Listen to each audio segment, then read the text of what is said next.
Welcome to Healthy Living, Healthy Planet Radio, sponsored by EarthX, the world's largest environmental experience, and also sponsored by Natural Awakenings magazine. Live your healthiest life on a healthier planet. Now, here's your host, Bernice Butler. Welcome to Healthy Living, Healthy Planet Radio today. We are now in our 5th season, and we remain just as excited as ever to continue to help you explore and understand that unbreakable relationship between your health and the health of the planet.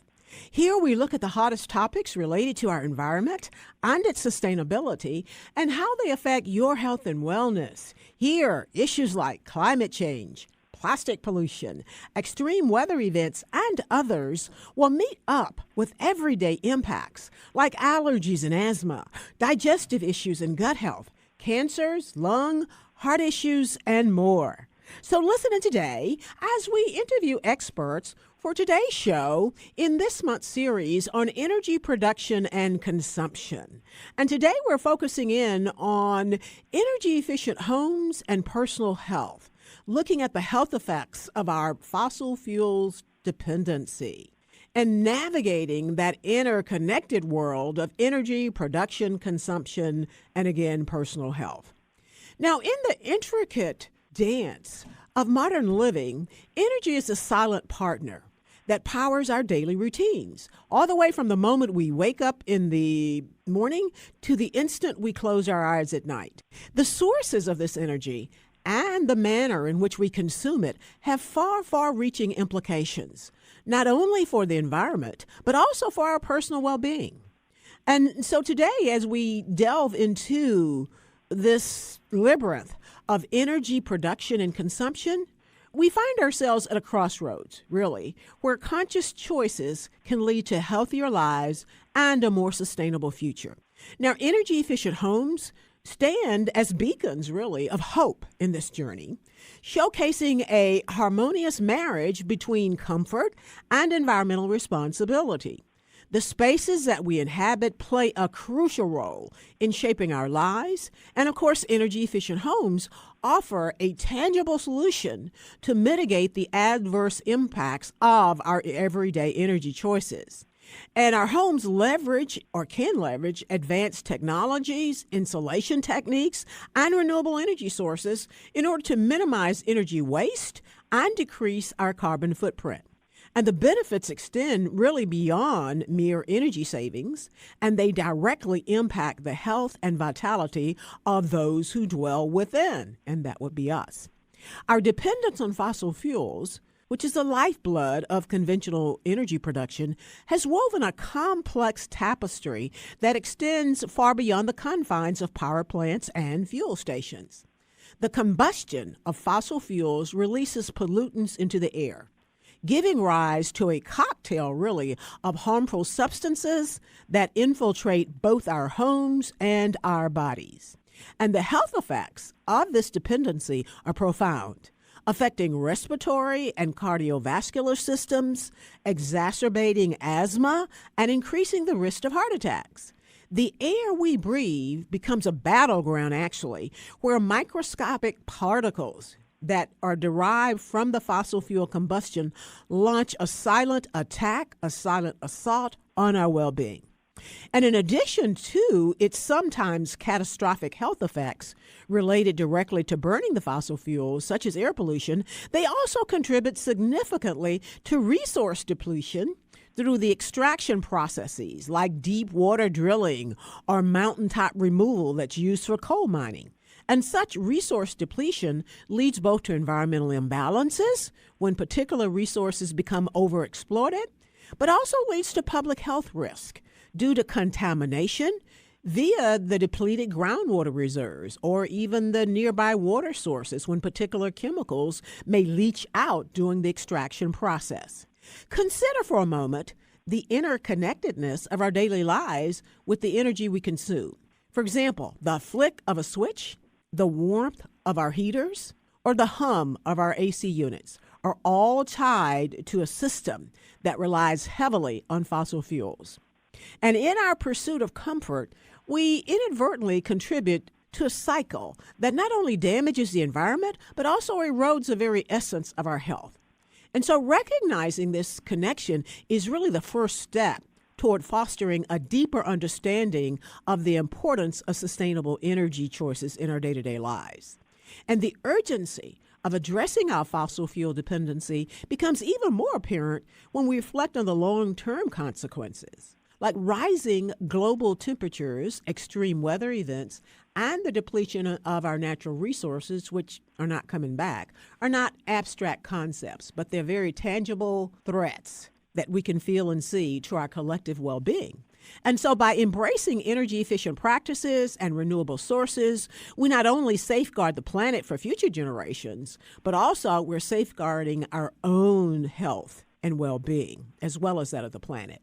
So as we navigate this interconnected web of energy, environment, and health, it becomes evident that our choices resonate far, far beyond the flick of that switch or the turn of a key. So embracing energy-efficient practices and transitioning to renewable sources is not just about preserving the planet. It's also about safeguarding our own health and wellness. And in making informed choices, then we can illuminate a path toward a healthier, more sustainable future for both ourselves and our future generations. Now, this is a lot, but here today to help us explore and unpack some of this are two experts who are going to make us smarter. With us today, we have Maria Chavez. Maria is an energy analyst for the Union of Concerned Scientists in their Climate and Energy program. She focuses on the capabilities of renewable energy technologies and the importance of equitable and justice-centered policies. Now, before joining the Union of Concerned Scientists, which are big friends to this program, Maria worked as a market research analyst, writing in-depth reports on clean energy technologies and forecasting market growth in this sector. And she spent time conducting fieldworks in places like the Peruvian Amazon, the Point Reyes National Seashore in California, and the White Mountains region of New Hampshire. Welcome, Maria. Did I get all of that right? Hi, Bernice. Thank you for having me. Yes, that is all correct. And thank you so much for making time for joining us today, too. Our other guest is David Turcotte. David is Research Professor Emeritus and Director of the Lowell Healthy Homes Program and the New England Healthy Homes Training Center, and he's a member of the steering committee of the Climate Change Initiative at the University of Massachusetts at Lowell. David has served as principal investigator on the U.S. Housing and Urban Development funded environmental intervention research grants, and he also serves as principal investigator for the National Institute of Environmental Health Sciences funded New England Consortium, among many, many other things. Welcome, David, and did I get all of that right? Yes, everything's fine. Thank you, Bernice. Again, thank you as well, David, for making time to join us today. We really appreciate you, and we're really going to pick your brain so we can get to have some of that expert smartness like you all.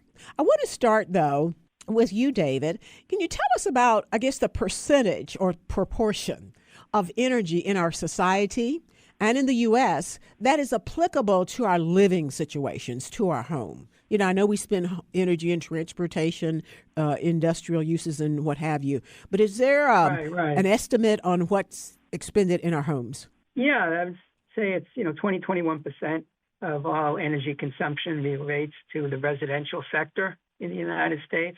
And there's a variety of fuels used, as you know, but natural gas is the most common for heating. It's in the high 60%. And it's, but that has decreased a little bit over time since the 70s. What's been taking its place as that natural gas consumption has decreased? What's been balancing it off? Well, you may know there's been a lot of emphasis on heat pumps, which are generally electric, and encouraging people to replace them. There's tax credits now you can get for that. So that's been a factor. Also, population change, energy efficiency, improvements in the home. So you're, don't have to use as much natural gas or other sources to heat the home once the homes have been tightened and have increases in insulation. Indeed. Thank you for that. And we just have about a minute or so to go, but I want to move to Maria now. All the top healthcare concerns in our world and in our country today, Maria, How much is attributable to our fossil fuel dependencies? Are there any estimates or guesstimates on that? Yeah, well, we're really reliant on fossil fuels. The vast majority of our production and consumption in this country comes from fossil fuels. And actually, a Union of Concerned Scientists study looked at the performance of gas power in times of extreme weather, and it found that gas is disproportionately failing people during those most critical times. And it's leaving us really vulnerable and at risk, especially people who are already at risk at times like this during extreme weather. So we can attribute a lot of our risk and our health concerns to some of our over-reliance on fossil fuels like methane gas. Now, you made the statement, you said it's disproportionately failing people, I believe. Yes. Can you explain that a little bit more? How so? Well, Bernice, low-income communities and people of color are at higher risk of the harms faced by the damages posed by fossil fuels. And I mean this because they are more close in proximity physically to things like fossil fuel plants. They also have the least amount of access and resources to address their health or make changes for healthier living options for their homes. Now, I want to dig into that a lot more, but we'll go ahead and go to break now, and we'll come back to you on the other side, Maria. Thank you. We want to give a shout out now to our sponsors. That is Natural Awakenings, Dallas-Fort Worth Metroplex Magazine, the Green, Healthy, and Sustainable Living Authority for the DFW Metroplex and North Texas communities. Print issues of Natural Awakenings can be found in all H-E-B stores, natural grocers, all central markets, sunflower shops, and many, many other locations, as well as available free for download online at nadallas.com. Check them out. Our other sponsor is Lynn Dental Care, practicing dentistry for over 40 years with a holistic approach looking at the whole body. Specializing in periodontics, Dr. Lynn is board certified by the International Academy of Oral Medicine and Toxicology. Check them out at lynndentalcare.com. Thank you, sponsors.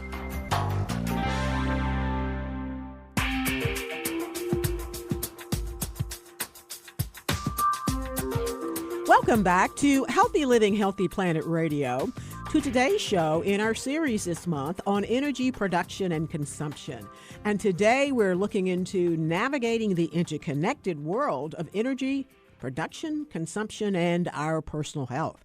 And we are back with Maria Chavez with the Union of Concerned Scientists and with David Turcotte with Lowell Healthy Homes Program and the New England Healthy Homes Training Center, as well as the University of Massachusetts at Lowell.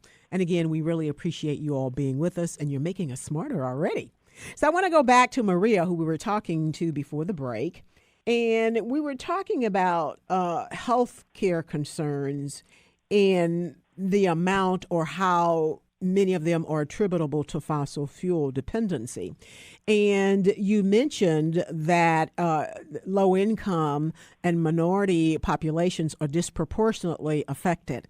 And one of the things I've found in this 4.5 years that we've been doing this show is that it seems to be important that we unpack and discuss why those of us who may not perceive ourselves to be part of those vulnerable populations, why it is we must care that these populations are overburdened. In other words, because we're all so interconnected. And I think all of us got to see a real big snapshot of that during COVID. So if you can explain, you mentioned before the break that these vulnerable populations, I guess they get a higher dose or a pure dose of the pollution and all the bad stuff that comes from fossil fuel because they may be closer to the plants? Yes. So a lot of low-income communities and communities of color are disproportionately closer to these points of pollution. So think about those kind of dirty fossil fuel plants that you see in your cities. There are more communities that are disadvantaged or have fewer resources that are located around there. So they are closer proximity to those harms as well. But like you said, it affects all of us. So it's not an issue that sort of stops at that zip code line. This extends to everyone and carbon emissions, pollution is a global problem. It's a global issue. It's not just a local one or one that affects one community over another. This is going to permeate into all of our lives and is affecting all of our health. At any point, any of us could become someone who is vulnerable and in need of more resources to address these issues. Indeed, indeed. And I think this is a conversation that needs to be had more often, because many times, like with COVID, initially with COVID, it was affecting older people. So the younger people went out and did whatever. We see what happened. Same thing with essential workers. And we are still feeling the impact of essential workers being hard hit. And I think many times when many of us hear that those who live across the street or around the corner or what have you from the fossil fuel plants are the ones who are most affected, then we don't, that doesn't concern me, so I don't deal with it. But one of the examples that is used over and over again on this show, usually by guests and myself, is an example that many people are aware of, and that's that in the summer, when, especially here in North Texas, we get a visitation every summer of the Saharan red dust. Well, that stuff is coming all the way from Africa, which takes about 8 to 10 hours or more to fly to. And so if it can get from that far over here to North Texas and any place else it wants to get in the U.S., then so can the pollutants and the health impact particles from the fossil fuel plant that's across the street from the low-income communities. And so I think that's very, very important so that people realize it affects all of us. So I want to go now back to a minute with David. Can you talk to us, David, about looking at more of the health impacts, the impacts on our health, and what are the trends and how might we mitigate them? Like looking at the health impacts of fossil fuels on individuals as it relates to their home health, say 20 years ago as compared to now. What are we looking at? What are the trends? Well, unfortunately, there's a lot of trends that are geared towards promoting health, but having negative impacts on health. So, number one, temperatures. Temperatures have increased in the last 20 years. And extreme heat, in the United States kills anywhere from 600 to 1,300 people a year. And according to the Center for Disease Control, excessive heat increases the risk of death and heat strokes and is linked to increased hospital admissions for heart, kidney, and respiratory disorders. And those who work outside, whether it's in your garden at home or whether it's as a profession, or pregnant women, older adults, children, they have increased health risk because of increases in temperature.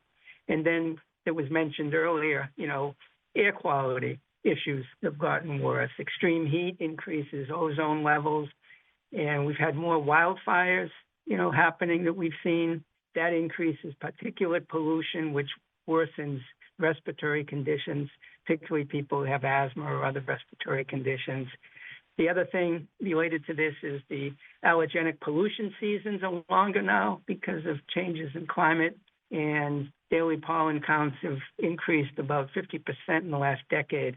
So, burning fossil fuels have contributed to all of this and worsening of air quality. And it was mentioned earlier by Maria, being close to a source, proximity source, raises the risk. But also within your own home, those who cook with gas stoves, you're breathing, particulates, you're breathing carbon monoxide, nitrogen dioxide, nitrogen oxide. Yeah, I like to highlight the fact because we here in North Texas love our fireplaces, and I imagine you all do too up north. But yes, as many guests and experts on the show have told me, and our listeners, if it combusts, it pollutes. Absolutely. If it combusts, anything that burns and has some flames to it, if it combusts, it pollutes. Very true. Very true. Right. But if you're low income, getting back to what Maria was emphasizing, and you have a gas stove, you may not have a choice. You may have to continue to use that gas stove because you don't own, the property. And so a lot of my work has been with older adults living in public housing that are cooking with gas stoves because, that's what's there. These are older public housing projects. They don't have the infrastructure or the resources to convert the whole buildings, all the buildings to, electric heat electric range or electric stoves because, there's a cost factor involved, and that gets Indeed, but I've also seen, though, that there seem to be just as many other people using gas, and a lot of that is because of lack of knowledge of what it's doing. And again, they've heard this with low-income people, but they said, oh, that's not me. And I think that's a big communication issue that needs to be had, too, is that people will just not pay attention to it. And they think, that does not apply to me. Because many of us, we've got so much on our plates and so much on our tables. And so if there's anything we can push away or we don't have to listen to or deal with, we're all very anxious to do that. And so I think that needs to be highly communicated, that it's anything that combusts is polluting. Yes, there are some in society that once they do know, they may not have a choice and cannot get away from that. But it from what I've seen in stats, you've got just as many, if not more, who don't realize yet what it's doing to their health. I was just going to make one other point. There's been research coming out within the last year. There was a lot of controversy about whether the government was going to regulate gas stoves. And basically, the research is showing that children growing up in homes and being exposed to gas stoves, there's an association between the development of asthma and the exposure of gas stoves in children. And again, that's why I keep asking trends, because at one point, almost all the stoves in use in this country were gas. And speaking of which, do either of you have any statistics or estimates or guesstimates on that about in terms of home heating or cooking too, probably more so cooking, what percentage of gas stoves are in use? And where is that? Are we seeing market declines or significant declines in that or not? Yeah, from what I recall, it was in the 40s. Okay. And that depends also on the region. Some regions have higher gas stove uses than others. But I think there's been decline. I know that, in the Northeast, a lot of the newer affordable housing projects, people are sensitive to the fact that a lot of low-income families and children have asthma, so they've been rehabbing older structures or building newer structures and putting in electric stoves as opposed to gas stoves. Indeed. We're going to go ahead and go to break now, and we'll be right back on the other side with Maria Chavez with the Union of Concerned Scientists and David Turcotte with the Lowell Healthy Homes Program and the Climate Change Initiative at the University of Massachusetts in Lowell. And they are making us smarter. Thank you. We'll be right back on the other side.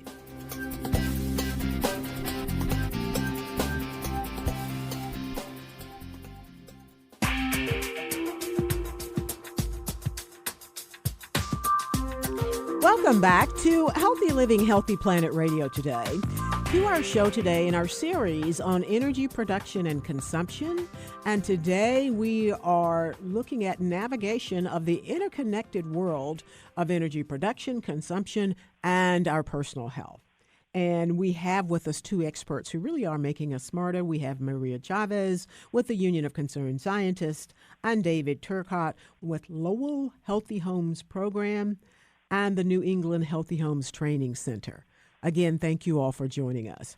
I want to go back to David and talk a little bit about what you see as perhaps the most underappreciated or under-recognized impact of our fossil fuel dependency. There's some areas that I think don't get as much focus. We know about, extreme weather and wildfires have gotten a lot of news. But, for example, drought, which is the outcome of climate change, that, can disrupt food production, obviously. But the other thing that happens as increases in CO2 levels continue, it decreases the level of essential minerals in the crops that are being grown, and produced. So it's impacting the quality of our food significantly. Right, the quality of our food. Mm-hmm. And also the dry soil, increases particulate matter, as we've been talking about, in the air, which is not healthy, particularly for folks with respiratory issues.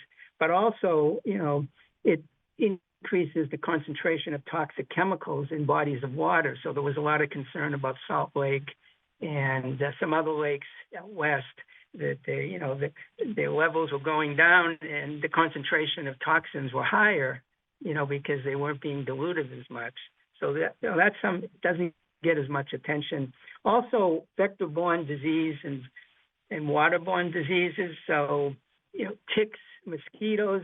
There's been increases in reproductive rates because of changes in climate. And, we've had diseases like Zika that really never came into the United States, now coming into the United States from mosquitoes because of changes in climate change. And, you can get serious disease as a result of, being bitten by a tick or mosquito, by a mosquito.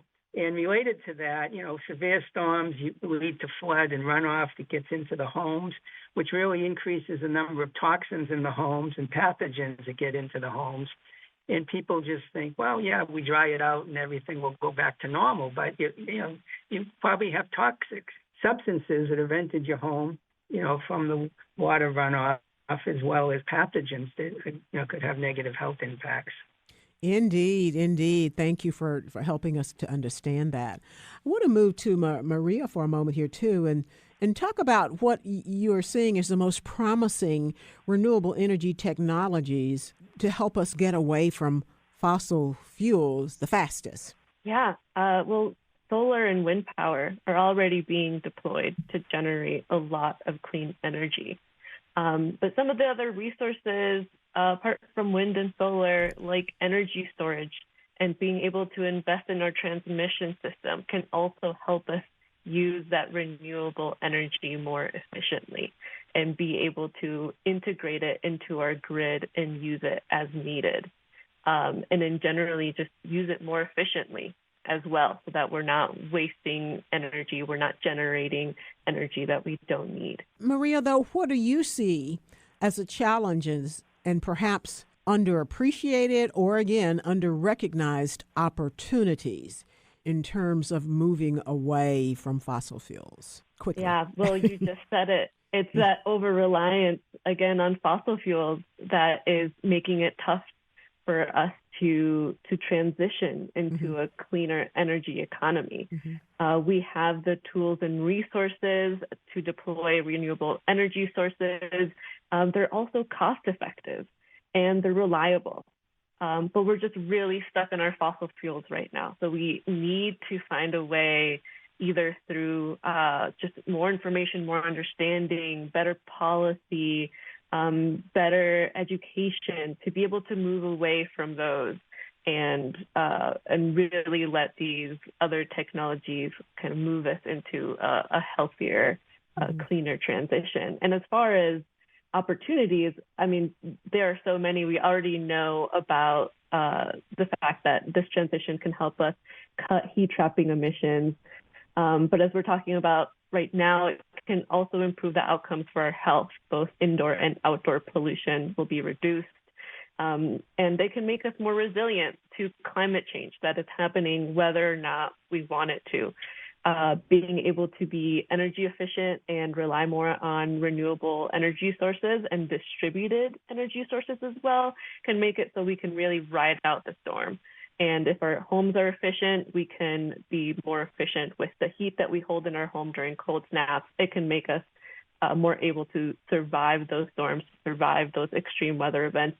Renewable energy transitions can also create a lot of jobs for our workforce. So that's just a lot of benefits for our communities that we really need to value as we think about the transition and what that means. Maria, do you know of any examples of transition in maybe localities or institutions that we can look to or point to show people, see, this is what can be done that makes a difference, maybe economically, or where you actually see some stats that show the improvements?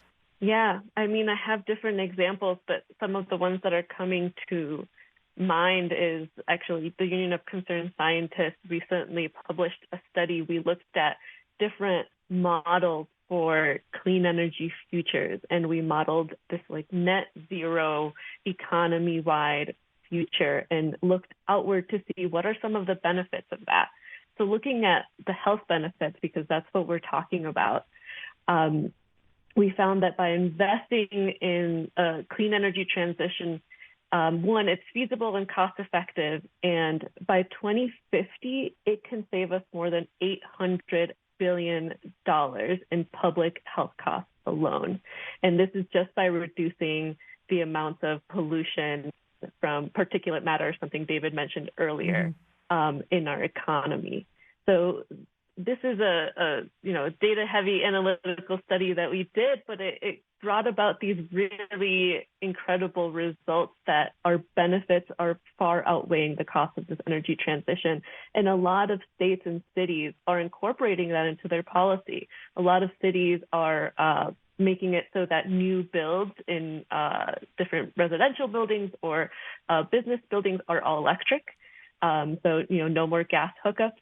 And we also have the Inflation Reduction Act, which is providing a lot of benefits to be able to retrofit our homes and businesses to become more energy efficient.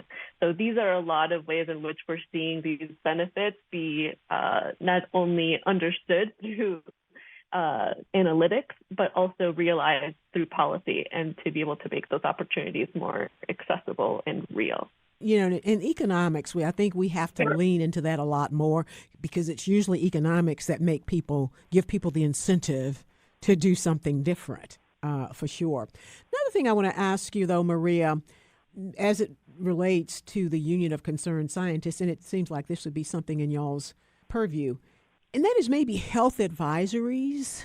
As David was talking about earlier, when you have the summer storms, you have the floods and all of that. Have there been any attempts or any thoughts to, say, give health advisories for the summer? Health advisories for these things. I know here in North Texas, they don't give health advisories, but they start talking about, make sure you drink water and all of that stuff.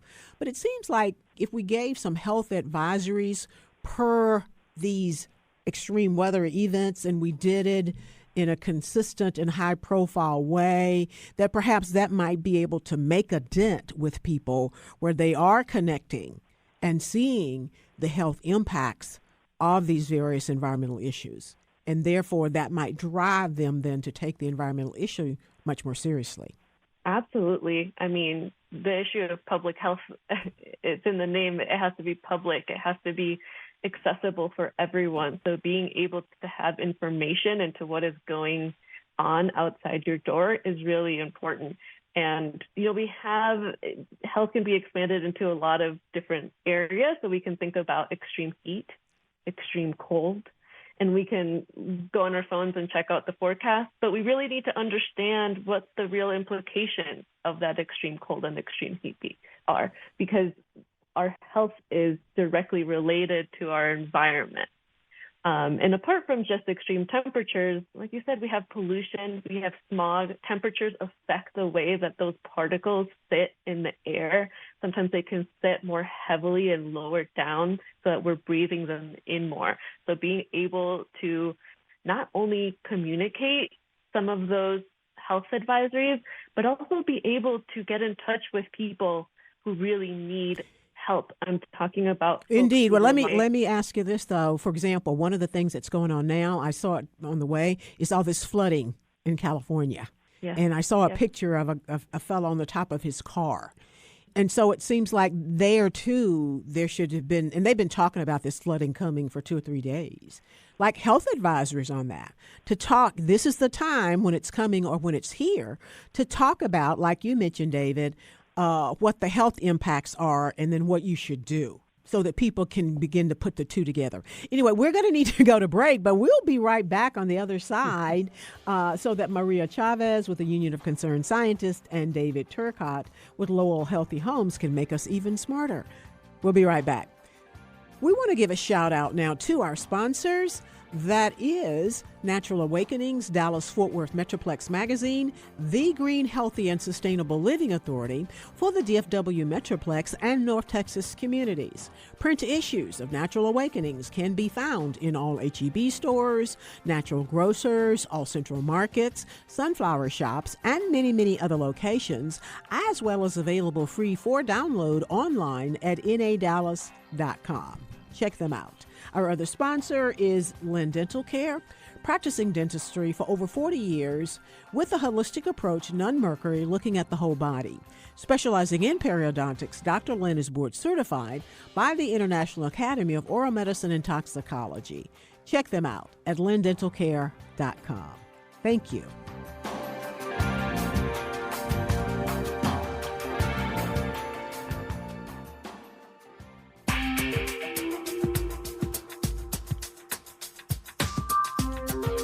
Welcome back to Healthy Living, Healthy Planet Radio, to our series this month on energy production and consumption.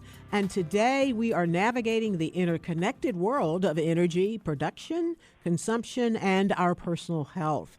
And we are back with Maria Chavez with the Union of Concerned Scientists, with their Climate and Energy Program, and with David Turcotte with Lowell Healthy Homes and the University of Massachusetts at Lowell. And again, we really appreciate both of you all.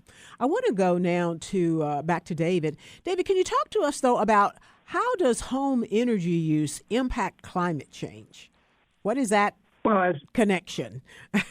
Well, we know how climate change impacts the energy we have to use at home, but what's the connection going the other side?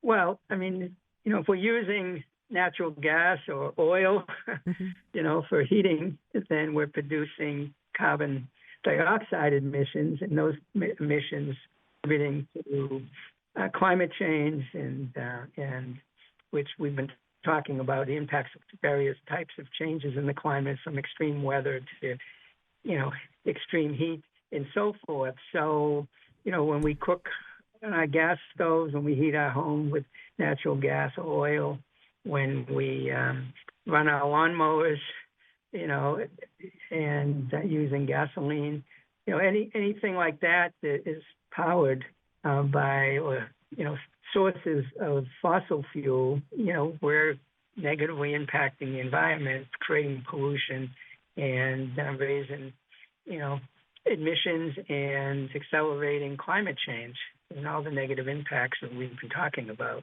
Indeed. Yeah. So we need to go to electric lawnmowers and electric weed eaters and electric, what do you call those things that blow the leaves and the snow around and all of that. Yeah.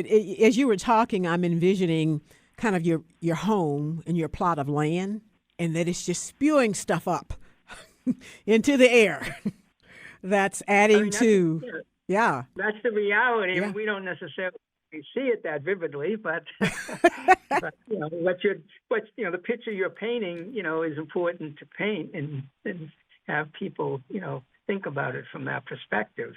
And again, there's limitations, and challenges. I mean, one of my colleagues who actually directs the climate change initiative at UMass Lowell, she wanted to do something very deep energy retrofit in her home, but it was a cost factor that she couldn't, handle right at the moment. So to make these kind of changes, it's really important to, for government, like the Inflation Reduction Act, and, the more incentives we can offer people and the more barriers that we take down and make it more affordable for people to do. I mean, many people would like to buy an electric automobile, but, the price is very prohibitive for most people. Well, the price used to be prohibitive. They are now just about on par with everything else.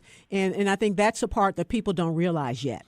I remember about 14 years ago when I first started into the green, healthy, and sustainable living field, it was very prohibitive. But everything I see now is that it's cost effective and in many cases lower price. But unfortunately, many are still trading on that 15 years ago. So we have to work harder there. Let me ask you this too, David, though. How can energy efficient homes help reduce our reliance on fossil fuels and improve public health? Tell us about some of those efficiencies that can make significant reductions. The more things we can do to reduce our energy consumption, that will reduce the impact, because, if we insulate our homes and have, all the cracks sealed, and we transition away from, gas stoves to induction stovetops or electric stoves, and other types of devices, appliances that depend on fossil fuels,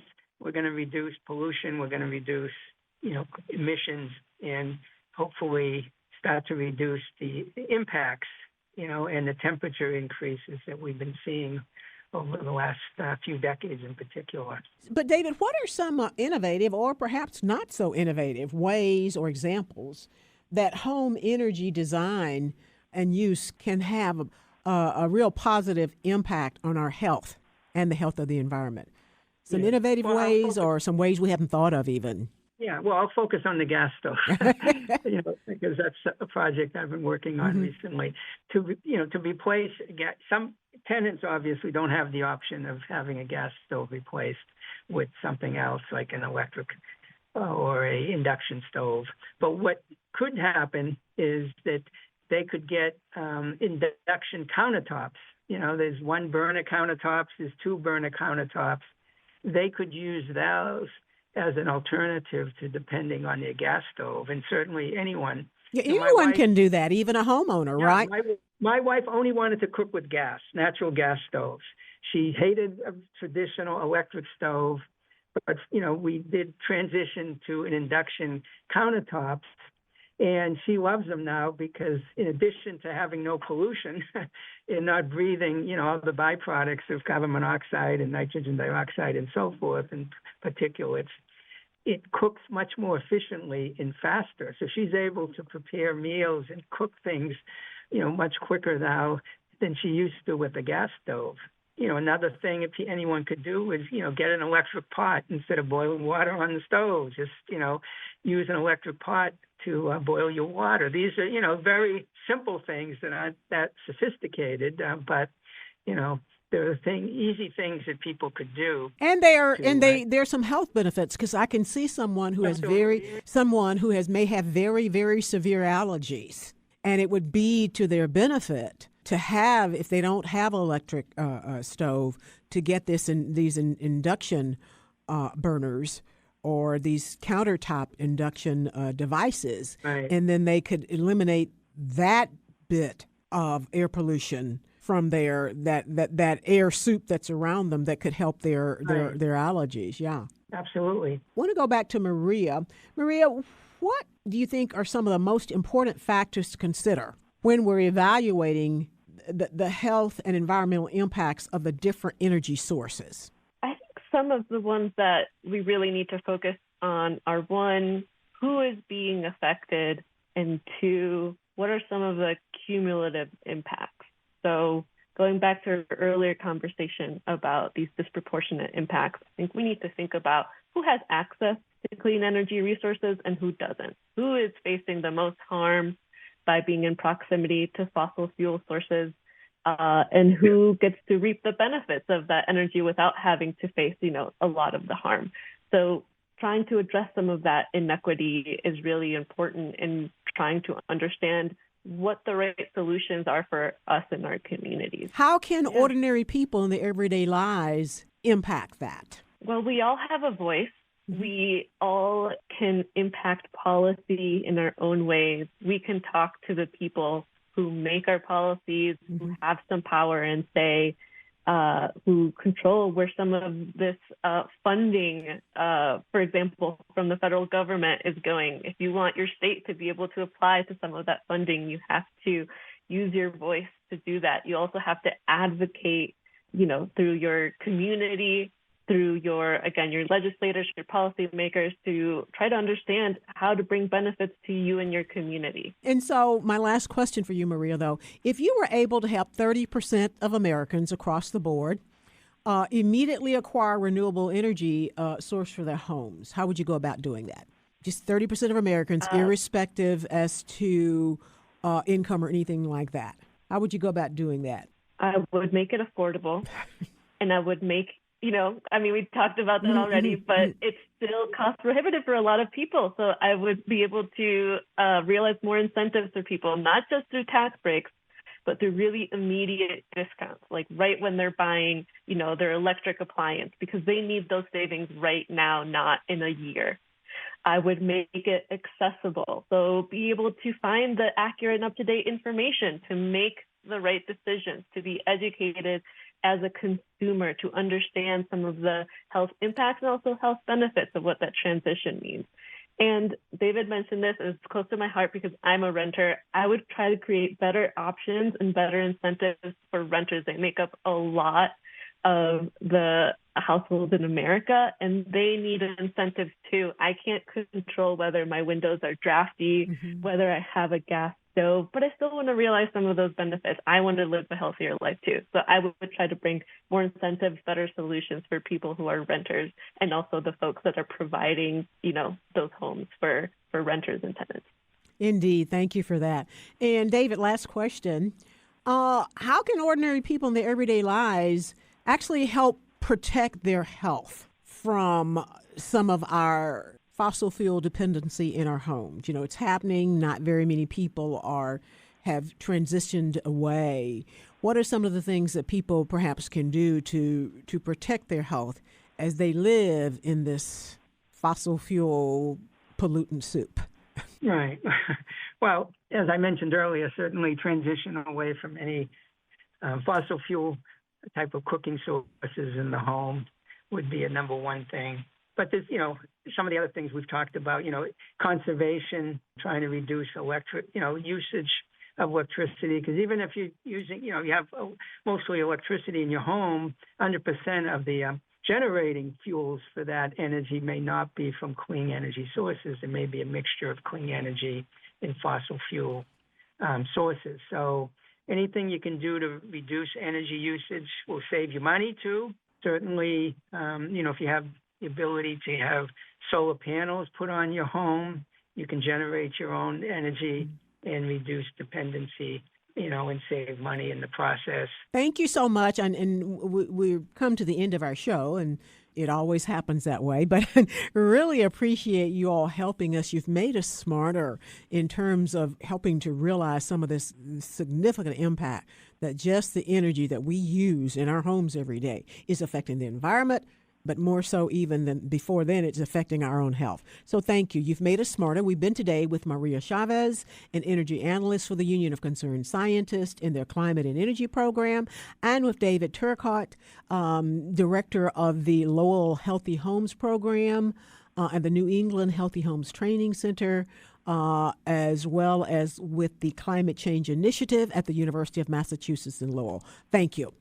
And thank you, listeners, for listening in today to Healthy Living, Healthy Planet Radio. The conversation starts here, but our goal is for it to continue in your home, in your social circles, your workplaces, at the water cooler, and even in the grocery checkout line, so that we can all work together to realize that healthy living is simply not possible without a healthy planet. Our culture is a result of 1 trillion tiny acts taken by billions of people every day like yourselves. And each of those tiny acts can seem insignificant, but all of them add up, one way or the other, to the change that we each live through. This is your host, Bernice Butler. Thank you for listening in today, and join us again next week for more on energy production and consumption. And listen to any of our past shows on podcast wherever you get yours. Thank you.